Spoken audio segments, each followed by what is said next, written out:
স্বাগতম চৌধুরীর লেখা ভার নামক এই গল্পটি সম্পূর্ণ কাল্পনিক। বাস্তবের সাথে এর কোনো প্রকারের কোনো সম্বন্ধ নেই। ভার গদ্যের মধ্যে থাকা সমস্ত চরিত্র পুরোপুরি কাল্পনিক।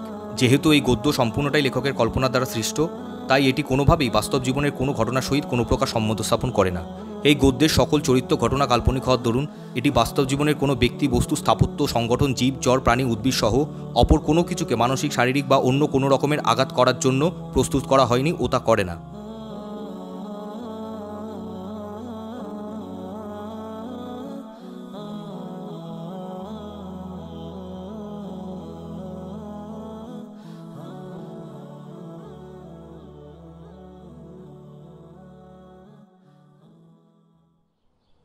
এই তোর হয়েছে? কতক্ষণ হয়ে গেল স্নান করতে ঢুকেছিস, বেরোনোর আর নাম নেই। রোজ সকালে এ যেন আমার এক যন্ত্রণা হয়ে দাঁড়িয়েছে সত্যি। প্রত্যহ সেই কোন সকাল থেকে তোকে ডেকে ডেকে ক্লান্ত হয়ে পড়ি, তাও প্রত্যেক দিন তুই ঘুম থেকে উঠতে সেই দেরিই করবি। আর তোর বাবা ওই হয়েছে আর এক লোক। ওনাকে 1000 বার বলেছি যে কর্মস্থলে যাওয়ার সময়কালে ছেলেটাকে 1-8 দিন অন্তত বিদ্যালয় পৌঁছে দিও, তবে উনি আমার কোনো কথায় কর্ণপাত করলে হয়েছে। রোজ সেই তুই দেরি করবি ঘুম থেকে উঠে তৈরি হতে, আর তারপর তোকে বিদ্যালয়ে পৌঁছে দিয়ে এসে রান্না চাপাতে একটু দেরি হলেই তোর ঠাকুমার মুখঝামটা শুনতে হবে। শশীবালা দেবী: হেই বৌমা, তুমি কি আমাকে কিছু বলছো নাকি গো? সুমনা রায়: এই না মা, আপনাকে কিছু বলিনি। এই আপনার নাতিকে বিদ্যালয়ে দিয়ে আসার জন্য প্রস্তুত করছি। এই সাম্য, হয়েছে তোর? সাম্যজিৎ রায়: হ্যাঁ মা, প্রায় হয়ে এসেছে, বেরোচ্ছি।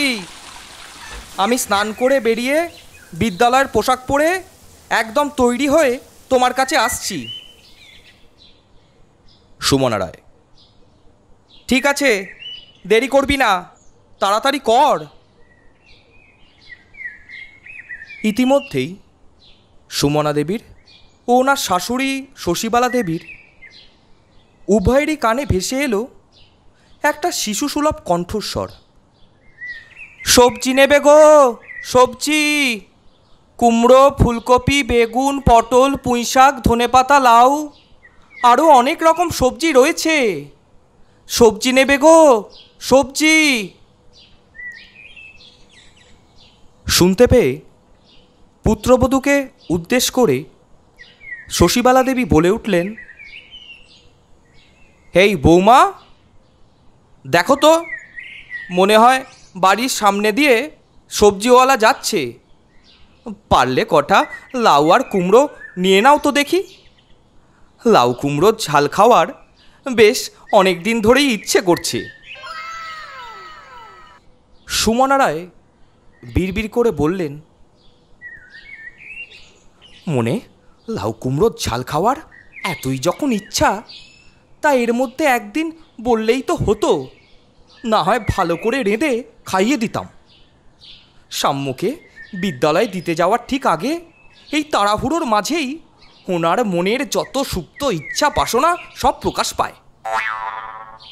এই বলে গৃহের সদর দরজা দিয়ে বেরিয়ে সুমনা দেবী হাঁক দিলেন, ও সবজিওয়ালা, সবজিওয়ালা, কই দেখি, একবার এদিকে আসুন তো। সুমনা দেবীর ডাক শুনে রায়বাড়ির সদর দরজার সামনে সেই সবজি বিক্রেতা এসে উপস্থিত হতেই বেশ আশ্চর্য হয়ে পড়লেন সুমনা দেবী। ওনার চোখের সামনে যে ওনার বছর দশকের সন্তানের প্রায় সমবয়সী এক বালক তার মাথায় থাকা ঝুড়িটিতে একদম টাটকা তরতাজা রকমারি সব সবজি নিয়ে দাঁড়িয়ে রয়েছেন। নীরবতা ভেঙে সেই বছর দশকের বালক বলে উঠলেন, মা, আপনার কি কি সবজি লাগবে? সুমনা দেবী: লাউ আর কুমড়ো আছে তো তোমার কাছে? সবজি বিক্রেতা। হ্যাঁ মা, রয়েছে তো। এই বলে সবজি পরিপূর্ণ মস্ত ভারী ঝুড়িটি মাথা থেকে মাটিতে নামিয়ে রাখতে গিয়ে কেমন যেন কেঁপে উঠল তার শরীরটি। সুমনা দেবী। এই বাছা, তুমি ঠিক আছো তো? চোট লাগেনি তো তোমার? তোমার ঝুড়িটি দেখে তো মনে হচ্ছে বেশ ভারী। তা এত ভার এইটুকু একখানা শরীরে বহন করো কি করে?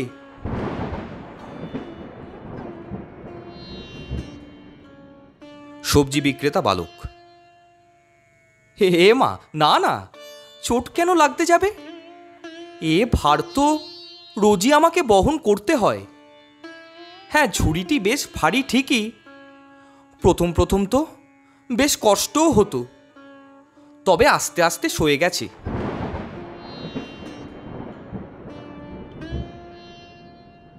সুমনা রায়। তা কি নাম তোমার? সবজি বিক্রেতা বালক। আমাকে সবাই ভোলা বলে ডাকে। মা, এই নিন আপনার লাউ আর কুমড়ো। সুমনা রায়। দাও বাছা, দাও। তা বাছা, তোমাকে দেখে তো বেশ ক্লান্ত লাগছে দেখছি। আর তাছাড়া আজ সূর্যের তাপও যে ভীষণ প্রখর। তোমাকে কি এক গ্লাস জল দেব, পান করবে? ভোলা। হ্যাঁ মা, দিন। সুমনা দেবী সবজির থলিটি ভোলার হাত হতে নিজ হস্তে নিয়ে তাকে সবজির মূল্য প্রদান করে ছোট্ট ভোলার তৃষ্ণা নিবারণ হেতু জল আনার উদ্দেশ্যে বাড়ির অন্দরে প্রবেশ করতেই দেখলেন ওনার পুত্র সাম্যজিৎ রায় বিদ্যালয়ের পোশাক পরিধান করে ওনার সহিত বিদ্যালয়ে যাওয়ার জন্য প্রস্তুত হয়ে বসে রয়েছেন। পুত্রের উদ্দেশ্যে সুমনা দেবী বললেন, এই এতক্ষণে হলো তোর? যা, আর দেরি করিস না, বাইরে গিয়ে দাঁড়া, আমি আসছি। মাতার নির্দেশ মতো সাম্যজিৎ রায় তার পুস্তকে পরিপূর্ণ বিদ্যালয়ে নিয়ে যাওয়ার থলিটি পিঠে নিয়ে দৌড়ে সদর দরজা দিয়ে বেরোতে গিয়ে হোঁচট খেলেন দোরগোড়ায় রাখা ভোলার সবজির ঝুড়িটির সাথে। তিনি চেষ্টা করলেন সেটিকে ধরে টেনে সরানোর, কিন্তু ব্যর্থ হলেন। এই দৃশ্য দেখে ছোট্ট ভোলা তৎক্ষণাৎ তার ঝুড়িটি তুলে রায়বাড়ির দোরগোড়া থেকে সরিয়ে এক পাশে রেখে দিলেন। ছোট্ট ভোলা ও ছোট্ট সাম্য একে অপরকে দেখে একে অপরের পানে অবাক হয়ে চেয়ে রয়েছেন। ওনারা উভয় যেন একে অপরের মাঝে অচেনা অজানা কোনো কিছু কিংবা হয়তো বেশ কিছু আবিষ্কার করে চলেছেন। ঠিক এমন সময় বাড়ির ভিতর থেকে সুমনা দেবী জলের গ্লাসটি নিয়ে বেরিয়ে এসে ভোলাকে বললেন, বাছা, এই নাও, জল পান করে গ্লাসটি এই দরজার পাশের রকে রেখে দিও। আমি না হয় ফিরে এসে এটি ভিতরে রেখে দেব। এখন আমি চললাম, আজ যে অনেক দেরি হয়ে গিয়েছে। এই বলে সুমনা দেবী ওনার পুত্র সাম্যজিৎ রায়ের হাত ধরে রওনা দিলেন তাকে বিদ্যালয়ে পৌঁছে দেওয়ার উদ্দেশ্যে। আর ছোট্ট ভোলা রায়বাড়ির দোরগোড়ায় দাঁড়িয়ে জলপান করতে করতে অবিচল নয়নে তাকিয়ে রইলেন সুমনা দেবীর ও ওনার সন্তানের পথ চলার দিকে। আর আপন মনে ভাবতে থাকলেন তার এক অসম্পূর্ণ ইচ্ছার বিষয়ে। প্রত্যহের ভোর থেকে শুরু করে রাত্রি পর্যন্ত নিয়মিত কঠোর পরিশ্রমের মাঝেও এখনো পর্যন্ত জীবিত থাকা তার একটিমাত্র স্বপ্নের বিষয়। যে স্বপ্নে সেও তার বয়সী অপর সকল বালকদের ন্যায় বিদ্যালয়ে যায়, যে স্বপ্নে মাথায় সবজি ভর্তি ঝুড়ির পরিবর্তে তার বয়সী অপর বালকদের মতোই তার পিঠেও পুস্তকে পরিপূর্ণ একটি থলি থাকে। আর যে স্বপ্নে তার শরীরও সাম্যজিৎ রায়দের মতোই কোনো একটা বিদ্যালয়ের নির্দিষ্ট কোনো এক পোশাকে আবৃত থাকে।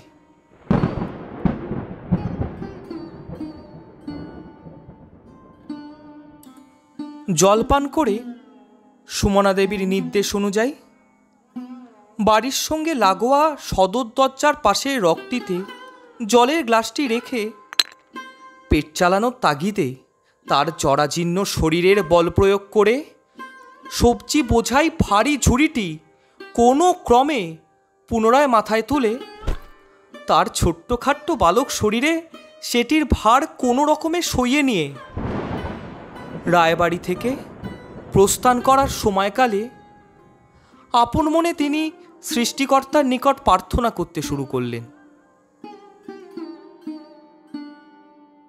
হে ঈশ্বর, হে সর্বশক্তিমান, হে সর্বসিদ্ধিদাতা, এ জীবনে এখনো পর্যন্ত আমার মনের এই ইচ্ছাটি, আমার জীবনের এই একমাত্র স্বপ্নটি পূরণ না হলেও কোনো এক জন্মে কোনো একদিন আমার এই একটিমাত্র ইচ্ছা, আমার একমাত্র স্বপ্ন তুমি পূরণ করো।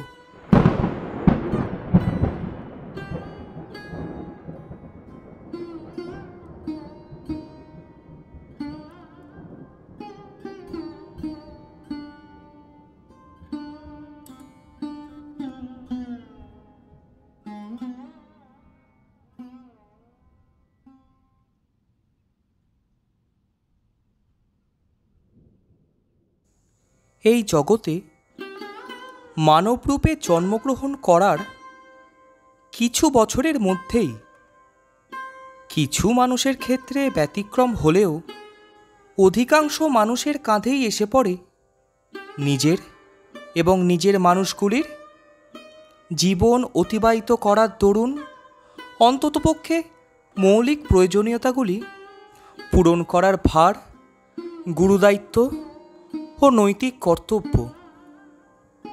তবে দুর্ভাগ্যবশত পরিস্থিতির শিকার হওয়ার ফলস্বরূপ ও অর্থনৈতিকভাবে সমৃদ্ধশালী এমনকি সাবলীল পর্যন্ত না হওয়ার ফলে এমন অনেক মানুষ এই সমাজে রয়েছেন যাদেরকে উপযুক্ত সময় আসার কিংবা বয়স হওয়ার পূর্বেই এমনকি বেশ কিছু মানুষকে তাদের শৈশব কিংবা বাল্যকাল থেকেই পঠন পাঠন শিক্ষা অর্জন সহ অপর সকল মৌলিক অধিকারগুলি পর্যন্ত জলাঞ্জলি দিয়ে নিজের এবং পরিবারের জন্য প্রতিদিনের খাদ্য সংগ্রহ সহ অপর মৌলিক প্রয়োজনীয়তাগুলি পূরণের গুরুভার বহনের স্বার্থে নিজেদের কঠোর শ্রমে নিয়োজিত করে ফেলতে হয়।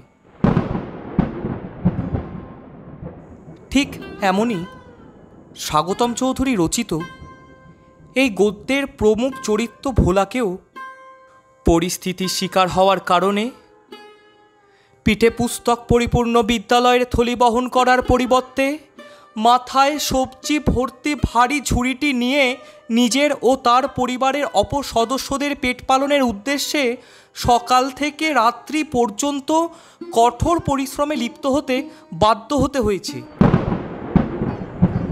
ভোলার মাথায় থাকা অত্যন্ত ভারী সবজির ঝুড়িটি যেন তার থেকে তার শৈশব বাল্যকাল সহ বিদ্যালয়ে যাওয়ার, পঠন পাঠন করার মৌলিক অধিকারগুলি অবধি কেড়ে নিয়েছে।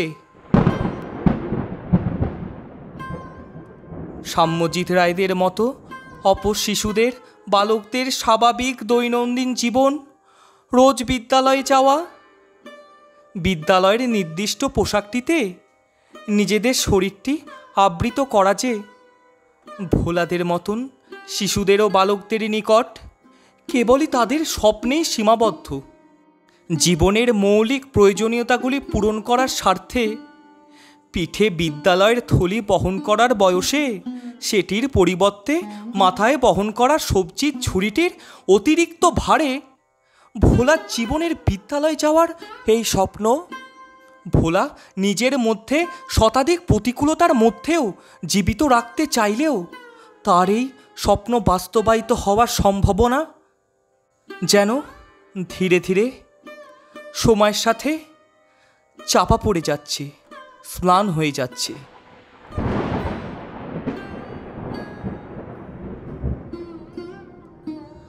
সবজির ঝুড়িটির ভারসহ সাংসারিক ও পারিবারিক দায়িত্ব কর্তব্যে পরিপূর্ণ অর্থনৈতিক ভার সে যে বয়সে বহন করে চলেছে, সেই বয়সে এসব হতে তার যে সাম্যজিৎ রায়দের মতন অপর শিশুদের ও বালকদের ন্যায় শত হস্ত দূরে বিচরণ করার কথা। এই ভার যে তার জীবন হতে, তার শৈশব বাল্যকাল সহ তার নৈতিক ও মৌলিক অধিকারগুলি পর্যন্ত কেড়ে নিচ্ছে।